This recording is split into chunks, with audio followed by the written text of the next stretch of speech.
India Pakistan യുദ്ധത്തിലെ ഇടപെടൽ സംബന്ധിച്ചും താരിഫുമായിട്ടുള്ള പ്രശ്നവുമായി ബന്ധപ്പെട്ടുമൊക്കെ മോദി ട്രംപ് അകലം അത് കൂടിക്കൂടി വരുന്നത് നമ്മൾ കണ്ടതാണ്. കഴിഞ്ഞ ദിവസങ്ങളിലൊക്കെ വാർത്തകളിൽ ആ കാര്യങ്ങളെല്ലാം ഇടം പിടിച്ച് നിൽക്കുന്നതും കണ്ടതാണ്. ആ സാഹചര്യത്തിലാണ് നമുക്കറിയാം, ചരിത്രം നോക്കുകയാണെങ്കിൽ തന്നെ ഒരു 10-20 വർഷത്തിനിടയിൽ ഏറ്റവും മോശമായ ബന്ധത്തിലേക്ക് അമേരിക്കയും ഇന്ത്യയും കടക്കുന്ന കാഴ്ചയൊക്കെ നമ്മൾ കഴിഞ്ഞ ദിവസങ്ങളിൽ കണ്ടു. അപ്പോഴാണ് ഇന്ത്യയുമായുള്ള ബന്ധത്തെക്കുറിച്ച് ഇനി അത് പുനഃസ്ഥാപിക്കുമോ എന്നൊക്കെയുള്ള കാര്യങ്ങളിൽ ട്രംപ് ഒരു പ്രതികരണം നടത്തുന്നത്. അതായത് ഇന്ത്യയുമായിട്ട് പ്രശ്നമില്ല, ഇല്ലെങ്കിൽ അതൊരു മഞ്ഞുരുക്കമാകുന്നു എന്ന് നമുക്ക് തോന്നിപ്പിക്കുന്ന തരത്തിലൊരു പ്രതികരണം നടത്തുന്നത്. അതിനെ അതുപോലെ തന്നെ പ്രകീർത്തിച്ചുകൊണ്ട് തന്നെ മോദിയും തിരിച്ച് പ്രതികരണം നടത്തിയിരിക്കുന്നു എന്നുള്ളതാണ് ഇന്ന് കണ്ടിരിക്കുന്ന കാഴ്ച. ജിംസ്, അതൊരു മഞ്ഞുരുക്കൽ എന്നൊക്കെ അതിനെ വിളിക്കാമോ? റഷ്യയിൽ നിന്ന് എണ്ണ വാങ്ങുന്നത് മാത്രമാണ് ട്രംപിൻ്റെ പ്രശ്നം എന്നാണോ തോന്നുന്നത്? അതല്ല, ഈ ട്രംപിൻ്റെ ഈ താരിഫ് വാറിൽ ഇന്ത്യയെ ചൈനീസ് ക്യാമ്പിലേക്ക് എത്തിച്ചു എന്നൊരു വിമർശനം റിപ്പബ്ലിക്കന്മാർക്കിടയിൽ തന്നെ ഉണ്ട്. അത് പ്രധാനപ്പെട്ട ഇപ്പോൾ ഇന്ത്യൻ വംശയായ നിക്കി ഹാലി അതിൻ്റെ രൂക്ഷമായ ഭാഷയിൽ, അതായത് ഇന്ത്യയെ ചൈനയുടെ കൂട്ടുകാരനാക്കി ട്രംപ് എന്ന വിമർശനം റിപ്പബ്ലിക്കന്മാർക്കിടയിൽ തന്നെ ട്രംപിനെതിരെ ഉണ്ട്. അതുമാത്രമല്ല, ഇന്ത്യ അമേരിക്കൻ പ്രൊഡക്ട്സിനെ സംബന്ധിച്ച് ഇന്ത്യ ഒരു വലിയ മാർക്കറ്റല്ലെങ്കിലും ഇന്ത്യയിൽ നിന്ന് കയറ്റുമതി ചെയ്യുന്ന ചില വസ്തുക്കൾ, ആ വസ്തുക്കൾ വരാതിരിക്കുമ്പോൾ, ഇപ്പോൾ സ്വാഭാവികമായിട്ടും താരിഫ് വരുമ്പോൾ അവിടെ അതിന് വില കൂടും. അതിപ്പോൾ തുകൽ ഉൽപ്പന്നങ്ങളാവട്ടെ, ഷൂ, ബാഗ് മുതലുള്ള ഉൽപ്പന്നങ്ങളാവട്ടെ, അല്ലെങ്കിൽ ടെക്സ്റ്റൈൽസ് ആവട്ടെ, വില കൂടാനുള്ള സാധ്യതയുണ്ട്. അപ്പോൾ ഈ വില കൂടാനുള്ള സാധ്യത അവിടെ വിലക്കയറ്റത്തിന് കാരണമാവുന്നുണ്ട്. അപ്പോൾ ട്രംപ് നടത്തുന്ന താരിഫ് വാറിന് തന്നെ റിപ്പബ്ലിക്കന്മാർക്കിടയിൽ തന്നെ അഭിപ്രായ വ്യത്യാസമുണ്ട്. അതിൽ ഇന്ത്യയെ ഒറ്റപ്പെടുത്തുന്നതിൽ, അല്ലെങ്കിൽ ഇന്ത്യയെ ചൈനീസ് ക്യാമ്പിലെത്തിക്കുന്നതിൽ ജിയോ പൊളിറ്റിക്കലായിട്ട് ചിന്തിക്കുന്ന ആൾക്കാർക്കിടയിൽ വലിയ അഭിപ്രായ വ്യത്യാസമുണ്ട്. അപ്പോൾ ട്രംപിനെതിരെയുള്ള ഈ വിമർശനത്തെ കുറച്ച് ലഘൂകരിക്കുക, ആഭ്യന്തരമായി ലഘൂകരിക്കുക എന്നുള്ളതാണ് ട്രംപ് ഇപ്പോൾ ചെയ്തുകൊണ്ടിരിക്കുന്നത്. അപ്പോൾ ട്രംപിന് ഇത് മാറ്റി ഇന്ത്യയോട് കുറേ കൂടി സൗമനസ്യത്തോടെ ഈ താരിഫ് കുറയ്ക്കുമോ ഇല്ലെന്നുള്ളത് ട്രംപിന് മാത്രം അറിയാവുന്ന കാര്യം. നമുക്കറിയില്ല അതെന്താ ചെയ്യാൻ പോകുന്നതെന്ന്. പക്ഷേ അമേരിക്കയ്ക്കും ഇത് വലിയ തിരിച്ചടിയാണ്. അതിൻ്റെ പ്രധാനപ്പെട്ട കാരണം, അമേരിക്കയെ സംബന്ധിച്ച് അമേരിക്കയുടെ ഒരു ഗ്ലോബൽ പവർ, അവരുടെ ഒരു മിലിറ്ററി മൈറ്റ്, ഡിപ്ലോമാറ്റിക് മൈറ്റ്, ഇതിനൊക്കെ ഏറ്റവും തിരിച്ചടിയായി മാറിയിരിക്കുകയാണ്. കഴിഞ്ഞ ദിവസം ഷാങ്ഹായ് കോഓപ്പറേഷൻ ഉച്ചകോടിയിൽ നടന്നിട്ടുള്ള ആ ദൃശ്യങ്ങൾ, ഒരു വശത്ത് പുടിൻ, ഒരു വശത്ത് മോഡി, ഒരു വശത്ത് ഷീ ജിൻപിങ്, അവർ കൈകോർത്ത് നിൽക്കുന്നത് അമേരിക്കയുടെ ഒരു എന്താണ് പറയുക, അമേരിക്ക ഗ്രേറ്റ് എന്ന് പറയുന്ന പല കാര്യങ്ങൾക്കുമുള്ള ഒരു തിരിച്ചടിയായിട്ടാണ് ആ ദൃശ്യങ്ങൾ കാണുന്നത്.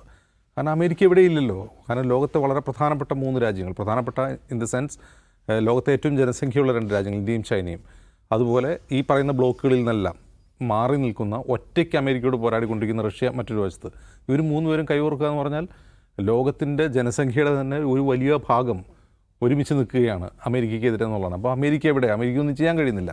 താരിഫ് വാർ നടത്തുന്നുള്ളത് ശരി, ഈ താരിഫ് വാർ തന്നെ അമേരിക്കയെ തിരിച്ചടിയായിക്കൊണ്ടിരിക്കുകയാണ്. അപ്പോൾ ആ നടപടികൾ ട്രംപ് ചെയ്തത് മണ്ടത്തരമാണ് എന്ന അഭിപ്രായമുള്ള റിപ്പബ്ലിക്കന്മാരെയും അമേരിക്കയിലെ തന്നെ ആളുകളെയും ശാന്തരാക്കുകയാണ് യഥാർത്ഥത്തിൽ അമേരിക്ക സൗമനസ്യത്തോടെ, ട്രംപ് സൗമനസ്യത്തോടെ പറയുന്ന ചില വാക്കുകളുടെ ഉദ്ദേശ ലക്ഷ്യങ്ങൾ. അതുകൊണ്ട് ഇനി താരിഫ് യുദ്ധം കുറയ്ക്കുമോ, ഇന്ത്യയുമായി കൂടുതൽ സൗഹൃദം ഉണ്ടാകുമെന്ന് ചോദിച്ചാൽ, അമേരിക്ക ഇന്ത്യ കോഓപ്പറേഷൻ, അമേരിക്കയും ഇന്ത്യയും തമ്മിലുള്ള നയതന്ത്ര വ്യാപാര സഹകരണം എന്ന് പറഞ്ഞാൽ ഒരു 10-30 വർഷമായിട്ട് തുടരുന്ന ഒന്നാണ്. അത് പുതുതായി രൂപം കൊണ്ടാണ്. 30 വർഷത്തിന് മുമ്പ് പുതുതായിട്ട് രൂപം കൊണ്ടതാണ്. മുമ്പ് ഇന്ത്യ സോവിയറ്റ് ചേരിയിലായിരുന്നു, പിന്നീട് അമേരിക്കൻ ചേരിയിലേക്ക്, ചേരിചേരായ്മ നിലനിൽക്കെ തന്നെ അമേരിക്കയുടെ സൂര്യരാഷ്ട്രമായി മാറിയിരുന്നു. ഇന്ത്യയുടെ ഫോറിൻ പോളിസി അതനുസരിച്ച് വലിയ തോതിൽ മാറുകയും ചെയ്തു. അതുകൊണ്ട് ഇന്ത്യക്ക് ഗുണമുണ്ടായതെന്ന് വെച്ചാൽ ഇന്ത്യക്ക് ഗുണമുണ്ടായിട്ടുണ്ടെന്ന് പറഞ്ഞാൽ, ഒന്ന് നമ്മൾ ഗ്ലോബലൈസേഷൻ നടപ്പാക്കി, നമ്മുടെ സാമ്പത്തിക ഉദാരീകരണം നടപ്പാക്കിയതിന് ശേഷം ഇന്ത്യയുടെ സാമ്പത്തിക വ്യവസ്ഥ മെച്ചപ്പെട്ടിട്ടാണുള്ളത്. ഇന്ത്യയിലെ ദാരിദ്ര്യം കുറഞ്ഞു വരികയാണ്, ഓരോ ഡെക്കേഡിലും കുറഞ്ഞു വരികയാണ്. ആ അർത്ഥത്തിൽ ഇന്ത്യ മെച്ചപ്പെട്ടിട്ടുണ്ട് അമേരിക്കൻ സൗഹൃദം കൊണ്ട്. അതേസമയം തന്നെ അമേരിക്കൻ സൗഹൃദം കൊണ്ട് ഇന്ത്യക്ക് ഡിപ്ലോമാറ്റിക്കലി കുറേയധികം പ്രശ്നങ്ങളുണ്ട്. അതായത് ഇന്ത്യയുടെ ഒരു ട്രഡീഷണൽ ആയിട്ടുള്ള വിദേശ നയം, ആ വിദേശ നയത്തിൽ നമ്മൾ വെള്ളം ചേർത്തിട്ടുണ്ട് പല കാര്യങ്ങളും. ഉദാഹരണത്തിന് ഇസ്രായേലുമായുള്ള നയതന്ത്ര ബന്ധം, ഇസ്രായേലുമായുള്ള സൈനിക സാമ്പത്തിക സൗഹൃദം, ഇതിലൊക്കെ ഒരുപാട് പ്രശ്നങ്ങളുണ്ട്. പക്ഷേ പൊതുവെ അമേരിക്കൻ ബന്ധം നമുക്ക് ദോഷം ഉണ്ടാക്കിയിട്ടുണ്ട്. ആഭ്യന്തരമായി സാമ്പത്തികമായി നമുക്ക് ദോഷം ഉണ്ടാക്കിയിട്ടെന്ന് പറയാൻ കഴിയില്ല.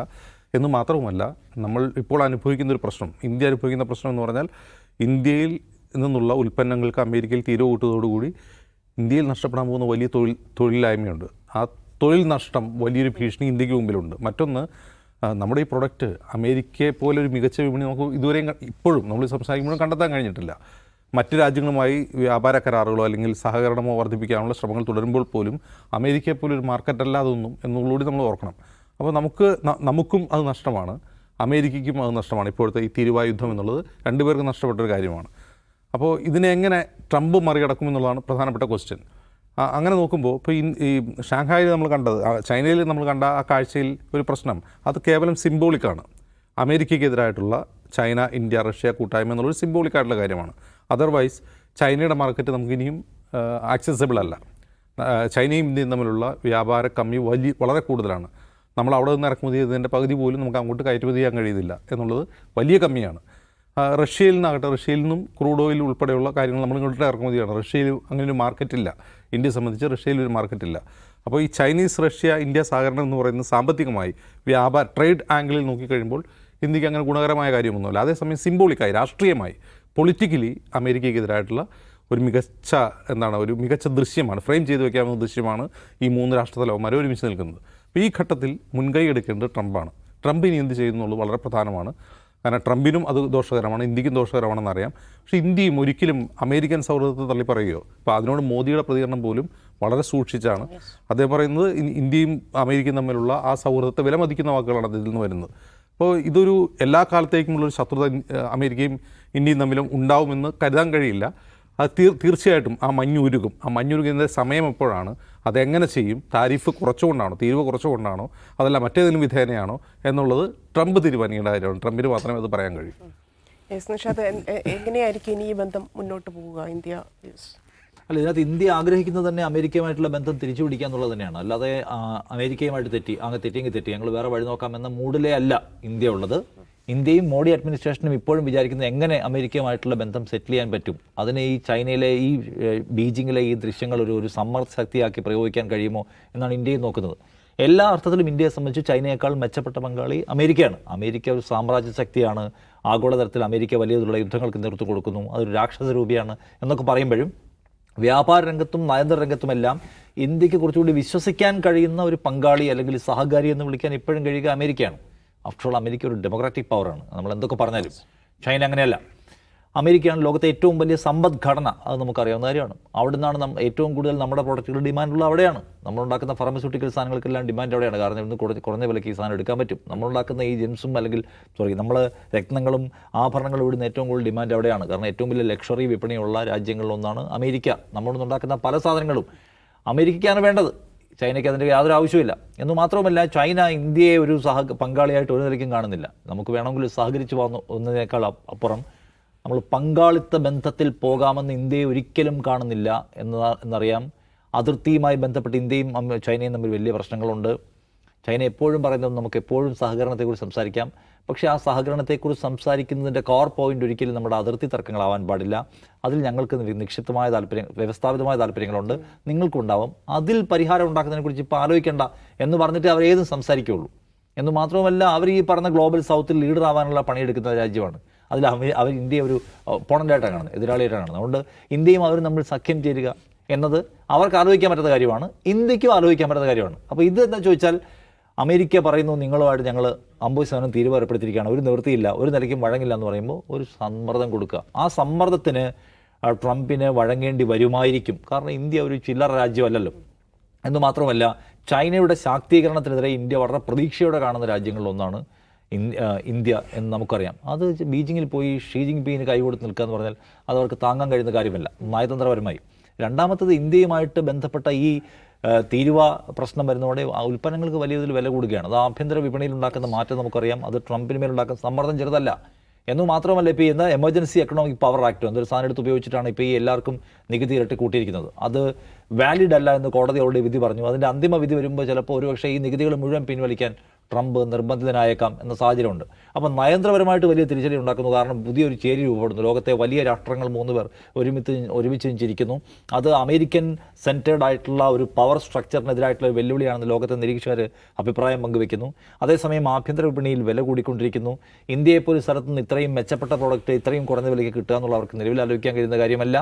അങ്ങനെ പലതരം ഘടകങ്ങൾ കൊണ്ട് ഇത് റീതിങ്ക് ചെയ്യാൻ ആര് നിർബന്ധിതമാകും? അമേരിക്ക നിർബന്ധമാകും. ചൈന ഈ സാഹചര്യത്തെ എന്തിനാണ് ഉപയോഗപ്പെടുത്തുന്നത്?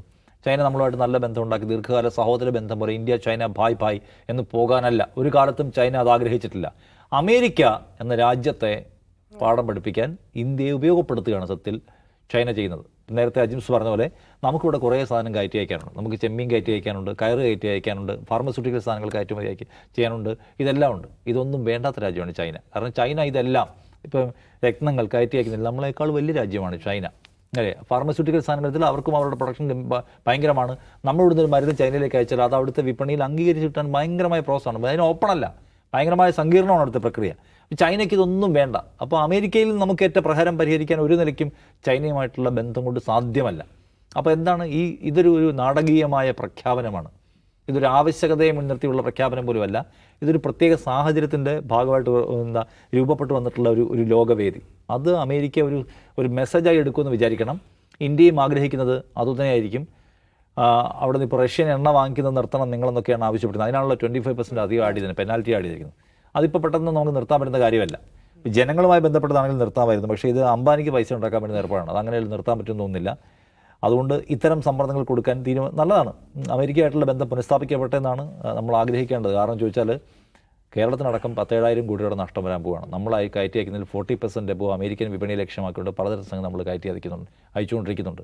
അതിപ്പോൾ ടെക്സ്റ്റൈലിൻ്റെ കാര്യത്തിലായാലും കൊള്ളാം, വജ്രത്തിൻ്റെ കാര്യത്തിലായാലും കൊള്ളാം. ഇവിടുന്ന് ഇപ്പോൾ ഈ വിശാഖപട്ടണത്തൊക്കെ അവിടുത്തെ ഈ ഷിമ്പിൻ്റെ വിപണിയൊക്കെ ഭയങ്കരമായി ഇടിഞ്ഞുകൊണ്ടിരിക്കുകയാണ്. എല്ലാ മേഖലയും തിരുപ്പൂരിലൊക്കെ ഓർഡറുകൾ വലിയ തോതിൽ കുറയുകയും ഫാക്ടറികൾ പലതും പ്രവർത്തിക്കാതാകുന്നതിൻ്റെ സാഹചര്യത്തിലേക്ക് പോകുന്നു. പലയിടത്തും ലേ ഓഫ് വരുന്നു.